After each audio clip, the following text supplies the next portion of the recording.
Welcome back to Ways to Love Your Money. I'm Elizabeth Dawson. And before we get started with our guest this week, I want to introduce you to a conversation that I'd like to have with you. As a complimentary consultation, I'd love for you to give us a call at 619-640-2622. Talk about you, what's on your mind, what your questions are, maybe what your estate plan is, because we're going to lead into this because our next guest here is Mr. Strazzeri, and we've actually had a fireside chat with him, which was amazing, and I think you're going to love this interview that we just had today.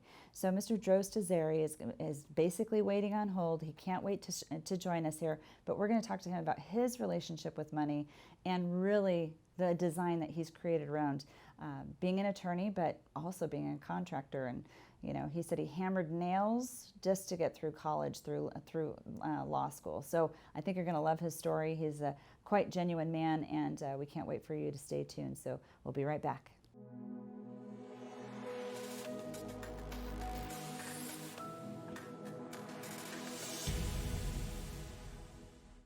Well, welcome back. We have Mr. Joe Strazzeri here, and I can't wait to have our conversation today because I've had many conversations with Joe, but they're always something more that we can dive a little deeper on. And I'd love for you to get to know Joe the way I know him. And without further ado, we have Mr. Joe Strazzeri. Thank you so much for being on the show. It's wonderful to see you again. Good morning. Good morning. Good morning. So you're enjoying your lovely backyard. As we all should during this time of year. Yes, yes. Well, Ways to Love Your Money is a show that I asked you to be on. We did a fireside chat a few weeks back, which was amazing.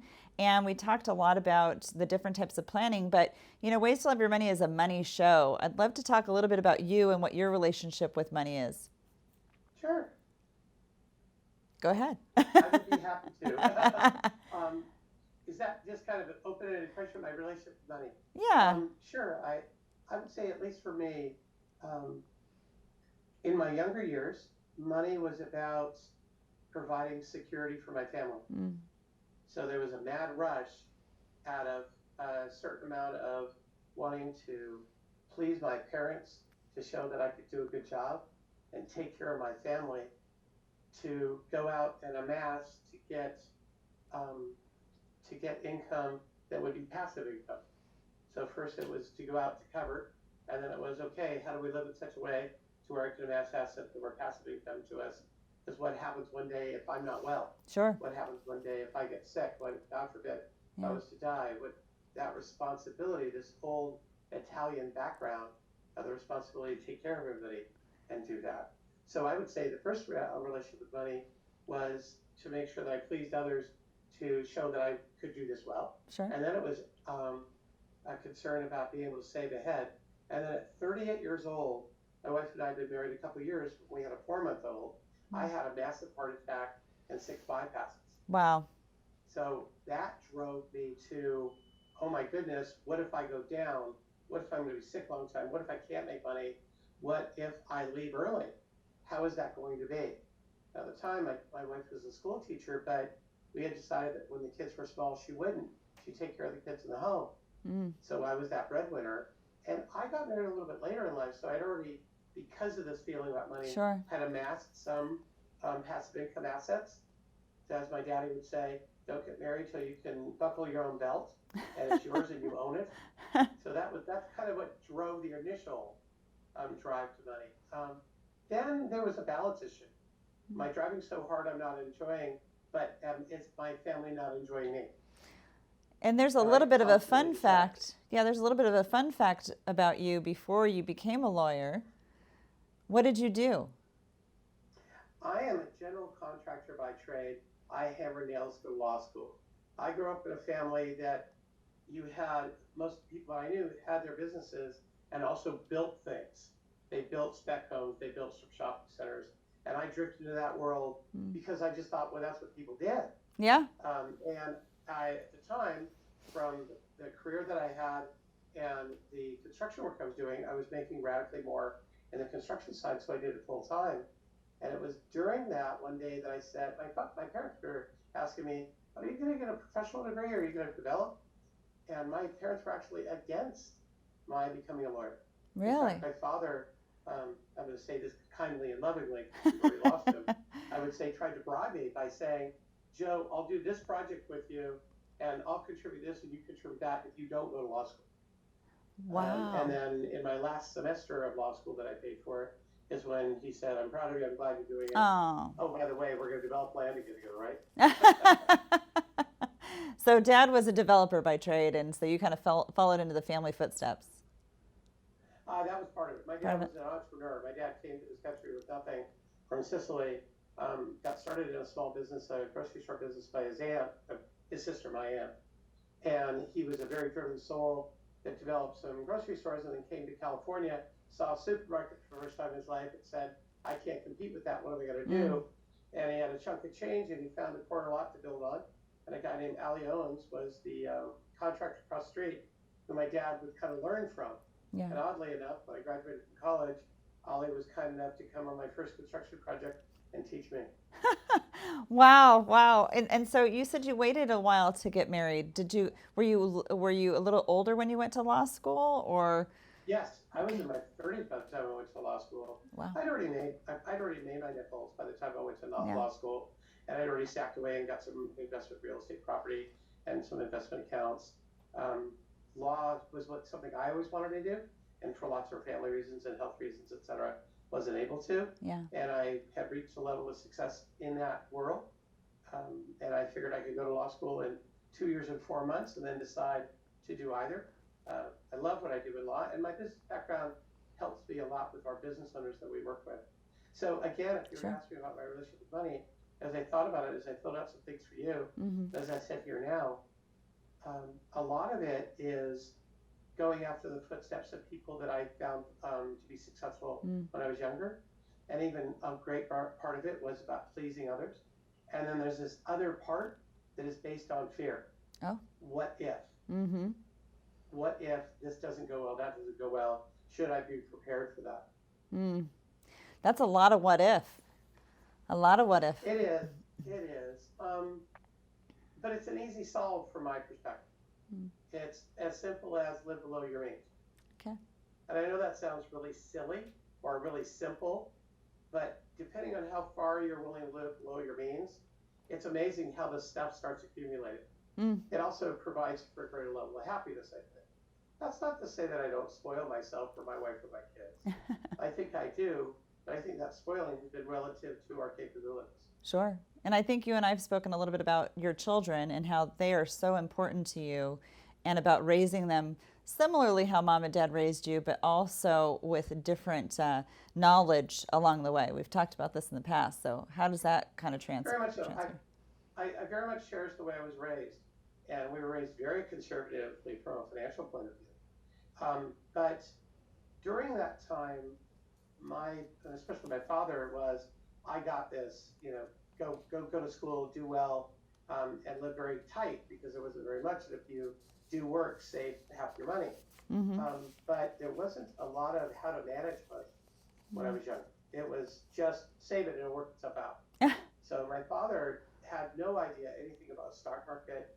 At best, he might do CDs and bonds just to save money to buy real estate, but there was no education on how money made money other than brick and mortar. Mm. So one of the things, again, probably trying to counterbalance with my kids from when they were small, if my daughter was babysitting or my son had first communion, whatever it was, whatever they would put in the bank, I would double. Yeah. And that way they got to amass. And when my son went off to college, I walked into the bank with him with an account that he had had at that point for 17 years and converted that account to just his name.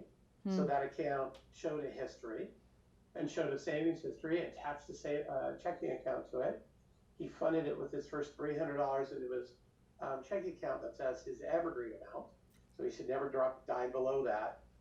And then as we supported whatever that was, or he did, he put stuff in his checking account and it has something to get to. He got his first credit card. Mm. And then he had this nice size savings account that he gets taken seriously when he walks in the bank. And Wow. getting a credit card wasn't an issue. Now he's able to add to that savings account, but I'm not doubling whatever he puts in. We have a high watermark. Whatever he saves by the time he gets through college, the day he graduates college, I'll multiply by 5. Wow. For our end. Wow. To help him start to get him his first piece of real estate as a down payment. So his goal is to keep a good credit and get good grades and work hard and And if he works, he adds money to that savings account to build up to what he'd like. And that's just our little way of trying to show. Now we're at the point in that savings account that we have to get to, like you, and say, Elizabeth, will you show Sal how money makes money? I remember the first, he's in his sophomore year at Kentucky, and he came home after his first year, and he had a meeting with his financial advisor. And he was surprised that he worked so hard to add to that account, but the account made more money than he saved. And it was like a light bulb put off. Sure. And now when I say, well, Sal, you can pull money out of your account, you can go do that. Well, Dad, it takes me a lot to make that. And then it'll reduce my income for the year. Oh, boy. Yeah. So it's just, I'm trying to get a mindset to him on how money makes money too, which is something that I didn't get as much of, though I'm really grateful for what my parents taught. So does he still have that real estate bug like your family has passed down to you? He does. The idea of working a construction project hasn't come to him yet.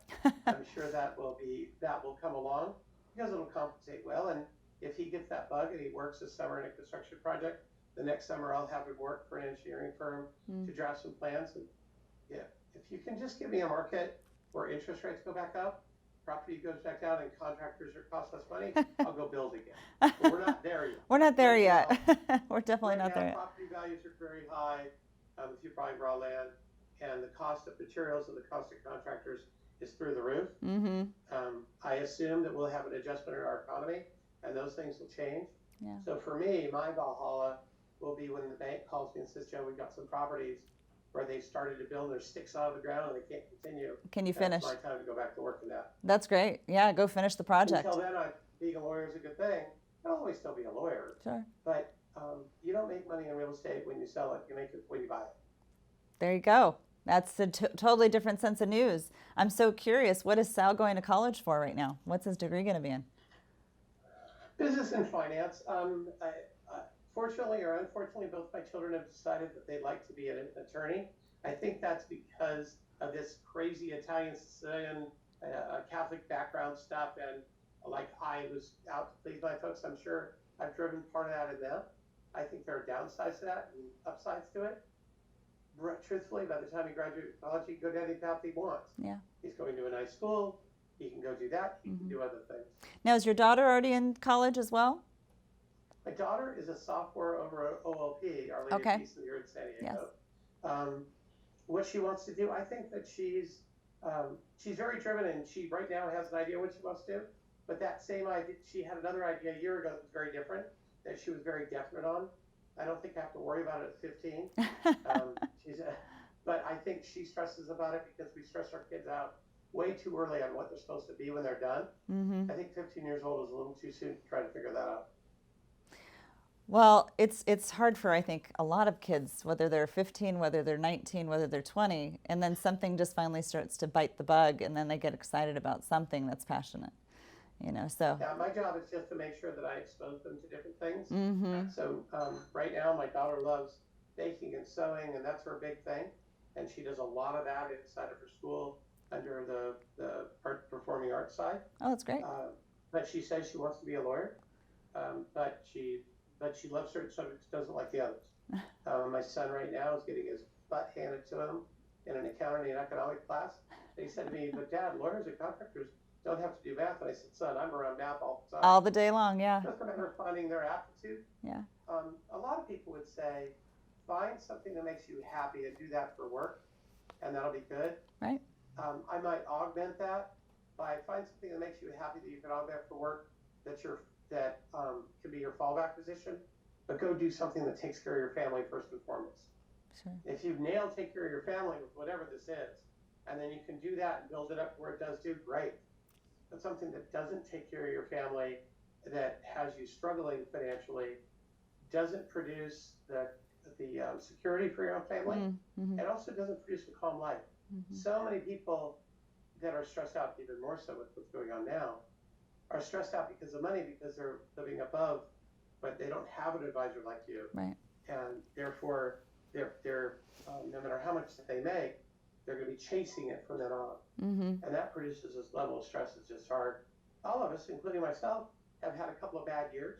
The year that I had a massive heart attack, and Sure. 6 bypasses at 38. Wow. That 38 was a years old. rough Wow. year. 38. Wow. That was a rough year financially because Mm. I was out of the game for 3 months. Mm-hmm. There was lots to consider, and I'd also taken a couple business venture risks that depended on me being in. Mm. So it's, you can take a risk when you make sure everything else is okay. And we were. And there's been one other major time with my law partner since then where we had a year that was really rough and we had to tighten our belts and decide what to do. Sure.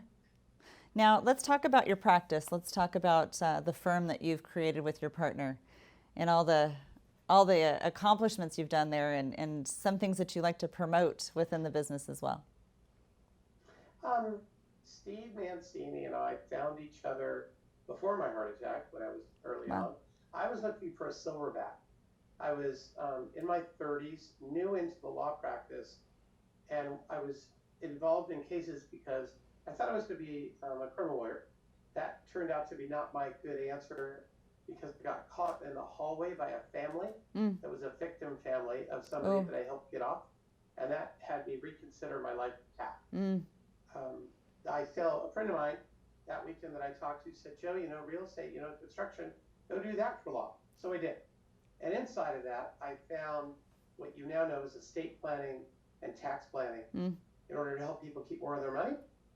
And it was an area that I understood for those people. And I found that I really enjoyed families like myself that wanted a level of success, that either ran a business or treated real estate like a business, became a big focus.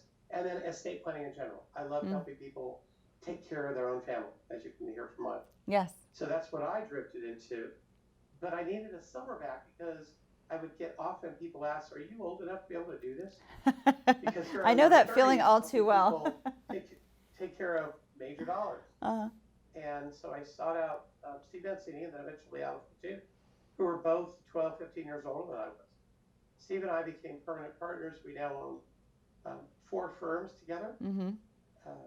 And we travel together. I travel 10 weeks a year. Steve and I travel with our families as a pod 5 of those weeks a year. So my kids are closer to Steve and Carol than they are even to Annie's parents or my parents. Wow. Because we're together so often. That I learned early on to take care of your partner first. The business will take care of itself. So I found out what made Steve happy, and we do that. And what makes Steve happy is making Carol, his wife, happy. Wow. So there were things that she needed, like going back to Hawaii on a regular basis, because that was where that's her home, where she grew up. And for Steve, fly fishing turns him on. So getting him out fly fishing 1 to 3 times a year, he'll do anything the rest of the time. Oh my! Because he loves fly fishing so much. Wow. So what are the 2 things that you and your wife like so much that they try to accommodate with you and your partner when you're all traveling together? A lot of our focus are the kids. Well, we both. I remember the day that Sal was born. My wife, as Sal was being born, looked at me and said, when he comes into this world, you're on him. The time of us taking care of each other now takes a back seat. And she was crying, and as he came out and he went over to that French fry warmer thing that we all know about, she looked at me like, go away, and stay on him, and wherever he goes, stay with him. And that's kind of been our focus, is the kids. So Steve and Carol know that that's a big draw for us. And that's probably why they vacation with us so much, because that's been that focus. The next question is going to be, what's next? Yes, what is next? In a couple, 3 years, we're empty nesters. Yes. And I've looked over and said, do you really want that much of me to be retired? My wife teased me one day at a time we were wine tasting with some friends, and she was mentioning that after my youngest goes off to college, that I might retire. And I had talked about the time of retiring in my 50s. But then that girlfriend, Tony, looked over at her and said, Annie, do you want Joe? Do you want to be Joe's full-time project? And my wife looked at me and said, you work as much as you want. So I think it'll probably be this, I'll probably move to 12 weeks of vacation a year. And it'll probably be 4 half days a week in 3 or 4 years. But I don't see quitting because I belonged to this program years ago called the Strategic Coach by Dan Sullivan. Very familiar with it. And at the top of the paper, he wrote the retirement trick.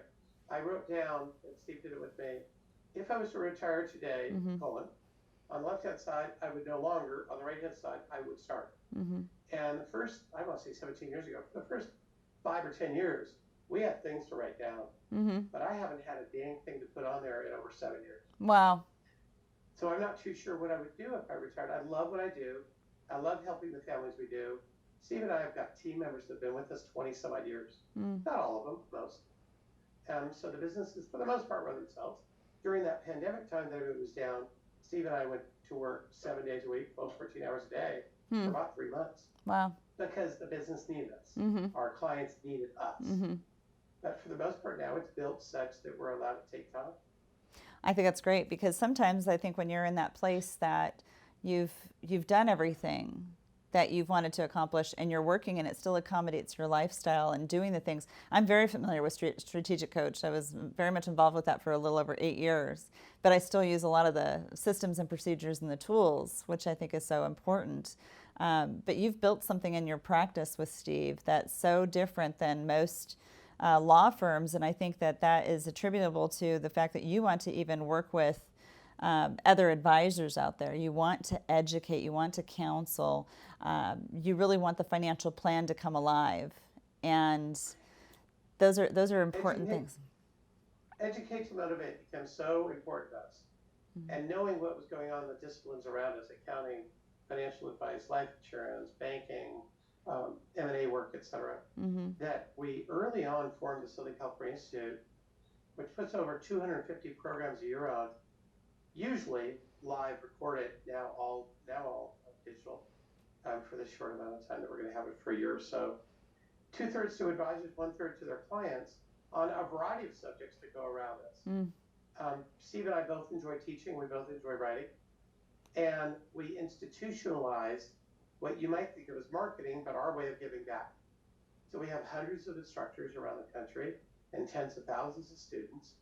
And it's a good support system to our law firm that does what we're best known for: resolving messes and getting the heart of highly relevant matters in 3 areas: integrated tax and estate planning, business succession, and family governance counseling, or family business conflict. So the other firm, Founders Group, helps businesses get ready for transition, either to the next generation, to the employees, or a third party in a whole or in part. So those businesses have teams that run them. Steve and I love being involved, enjoy our clients, and the Institute does enough to create new work, but also support our community. And we've got lots of friends that grew up in that then refer to each other and help each other around the country. So you're right, most lawyers don't have a business model. No. They have a job. Right. Steve and I, because of Coach, and because we counsel other business owners to get themselves out of the way of the business, to make it worth more and more stable. Remember my story. At 38, I had to leave the business like this for 3 months. Right. It survived and did well. Why is that? It's because you build the business not to be dependent on you, as you know. That doesn't mean I don't get to play whenever I want to. I get to interfere as much as I want, but I'm interfering in other people's work. I don't have it such it can't be done without me. That's because I want them to be okay and grow, but also because I want a business, not a job. No, you've created that. You've created that and so much more.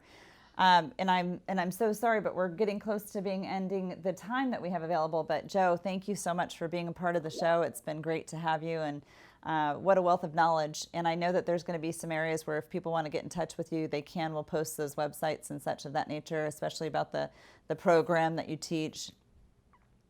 I just want to thank you guys. You and your team have been so kind to us. Thank you. The way in which you draw out what's right for planning for clients, what's right for planning for clients for mine, the ones that you talk to me about that are yours, the way you just help people in the community, the way you let people see this that are not your clients because you just want them to do better and be okay. Absolutely. Whether they're trying to do it on their own or somebody else. Thank you very much for including me. Oh my gosh, Joe, thank you so much. I'd give you a big hug right now, but you can't be here. We're in the COVID world. Big hugs. You only want. I do. Well, again, stay tuned. We'll be right back. We're going to finish up the show, but gosh, big clap for Mr. Joe Strazzeri, and what a gift and an honor to have him on the show. Thanks so much. We'll stay tuned. Wow, what a powerful message Mr. Joe Strazzeri just gave us within his relationship with money and what he's even instilling with his children. I think it starts with our children, that we need to be less secretive about money and also give them more information about how to have a better relationship with money. There's so many people out there that deserve to have better information about what they're working so hard for.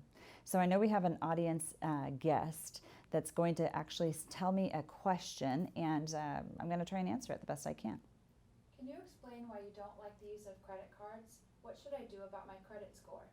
Okay, well, as you know, if you've read my book, Wealth by Design, this is something that I do talk about. Young people, they usually say that in order to establish credit, you need to have a credit card. I'm not a big believer in that. I would much rather put my child, things that I have done for my children, when they were going through college, I let them do a couple student loans. I wanted them to think about what the fact was. What I was doing secretly was paying the student loan payment, but their name was on the student loan. That actually helped them have incredible credit as soon as they were graduating from college. In addition to that, what about putting them on a phone? Putting them on a phone bill that they're actually paying for, or you're even helping them. But it's that repetitiveness of being on something for credit. Because if we're concerned about our children's credit, I think what you're going to like about the conversation that Joe had about his son, Sal, was that when his son saved money, he doubled it. And he continued to save that until he was 17, just getting ready to go off to college, then started to share the story with him. Why did they do that? Well, the why was because he wanted him to have a good relationship with money, but then to also know how to balance what money he was going to live with. Not live beyond, but live with. And then also to add to it. So the big story there was at the end of his, graduating even from, if he went to get his master's or something like this, that when he was done with school, that money would be there. And gosh, mom and dad are talking about multiplying it times 5. That's huge. Not every family can do that, but that is a huge commitment to creating something that looks better on paper. And so when his son walks into the bank, he has a better relationship with the banker. I'm always firm on that. Have a good relationship with your banker at your bank. Under this pandemic, it's hard to do that, but you can still pick up the phone. You can still go to the teller. You can still talk to them like they're a normal person. So now is the time to get smarter with credit cards. Credit cards can create a lifestyle for you, but it's a lifestyle that you're living beyond your means.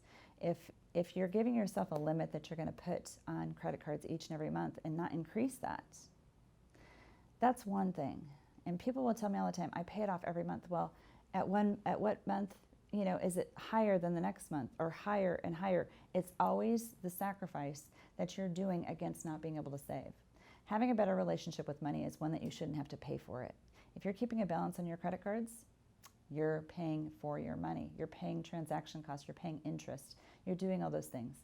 And even if you pay off your credit card one month to another and don't charge, believe it or not, you're probably going to get a little bill the next month even though you didn't charge on it. It's because it's residual. Credit cards are charged with us in favor of, it's daily, it's by the hour, it's by the minute. So if that interest is charged to us by the hour and by the minute, why should we pay for money?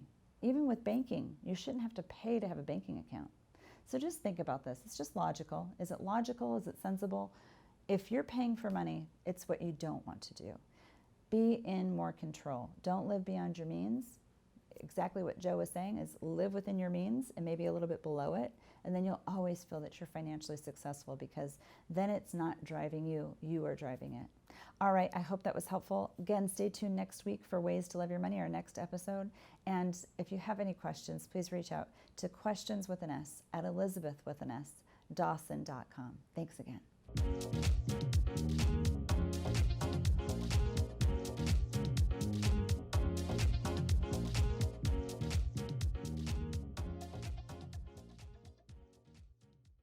The information provided in this show is for informational and educational purposes only. This show is not investment advice, nor is it intended to address the financial needs of any particular viewer. The opinions expressed on this show are not intended to be an endorsement of any particular investment strategy or service of any other kind. You must make an independent decision regarding investments or strategies mentioned throughout the show. Before acting on information in this show, you should consider whether it is suitable for your particular situation and strongly consider seeking advice from a financial advisor.